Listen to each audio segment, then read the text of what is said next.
Hey gamers, it's Gamer After Shift, and I know you're short on time, so let's get right into it. Here are my top 5 tips on how to play Steelrising when time is not on your side. Number 5 is find your favorite weapon and your favorite moves. This is very important as this is the core experience you'll have. While Steelrising offers a good narrative and story for you to enjoy, it still is a combat heavy game. So, to resent the game, the easiest way is to pick up a weapon you don't actually enjoy using. Instead, pick up a weapon that you enjoy that's aligned with your stat build and discover its moves. Steel Rising offers a robust moveset for each weapon. Apart from the normal heavy or light attack, you get a charged heavy attack, a dodge attack, a jumping attack, and a running attack. From there, pick your favorite moves and start weaving them into your combat strategy. I tend to favor charged heavy attacks since they're so satisfying to hit, but then I have to adjust my strategy to a very slow one since I have to wait for an opening to charge up without getting punished. Overall, find the most enjoyable weapon type and stick to it because it will subconsciously result in mastery the more you use it. Number 4 is don't choose alchemy builds. Steel Rising offers 3 core builds. Agility focuses on fast strikes that build immobilization.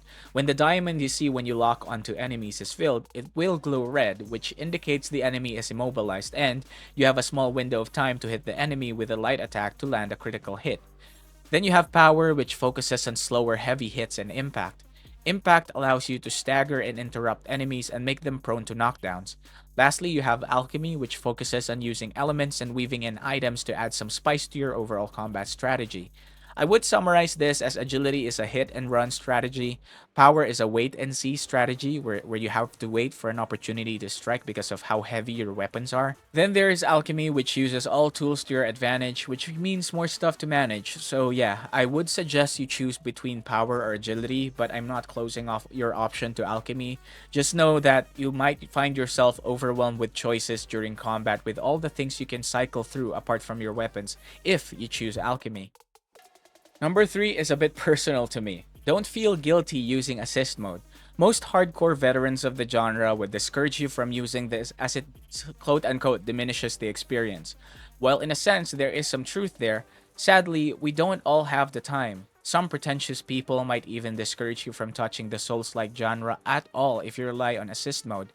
But I'm telling you this right now, just use it if it means you will enjoy the game more. Don't feel bad that some people might judge you. It's your gameplay and nothing matters but your enjoyment. Remember, you're playing after a long day. At least I expect you to, or I assume so. The last thing you want to think about is other people. If you're gonna do that, you might as well just get back to your work and do your overtime because it doesn't make sense to play a game if it doesn't mean enjoyment. Number 2 is reject your fear of dying. One of the most common emotions you'll encounter during combat is fear, thinking the enemy is too hard and you might die. Listen, the only time the enemy will be too hard for you is if you allow it. Don't worry too much and keep in mind that this is probably one of the easier Souls-like games out there. What I tend to do is focus on defense early on, reading enemies, especially against bosses. Once you get the feel for them, you'll start to build that confidence to play the game better. The next thing you know, you will now see defeat as a stepping stone to beating that annoying boss or level, a thinking that you may as well use when you're playing the game of life. A bit of a cringe, but I would still say that it's true. And the number 1 tip is get used to the combat. The combat in Steel Rising follows a Souls-like format. Learn to take it slow and not rush. The key to Souls-like combat, at least for me, is getting a feel for the enemies to know when to strike and when to defend. Getting familiar with the slower rhythm is key to having a great time with Steel Rising. I never knew how to play Souls-like until I touched this game. This is essentially my first Souls-like game. It will take some time, but the best way to make this quicker is to take things slower. Observe the enemy moveset. When you see an animation, how many strike does it have? How long is the wind up, or is there time for you to do a strike? You just have to get used to that kind of questioning whenever you're playing the game.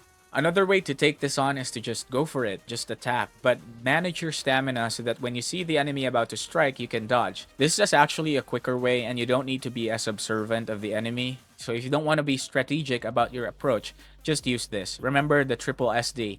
Strike, strike, space dodge. You don't want to overcommit as you'll get punished severely, so learn to just hit the enemy, chip them off, and know when to defend. And there you have it. Hopefully these tips will help you conquer Steel Rising even if you're juggling a busy schedule. Please don't forget to like and subscribe for more Gaming After Shift content. I'll see you around.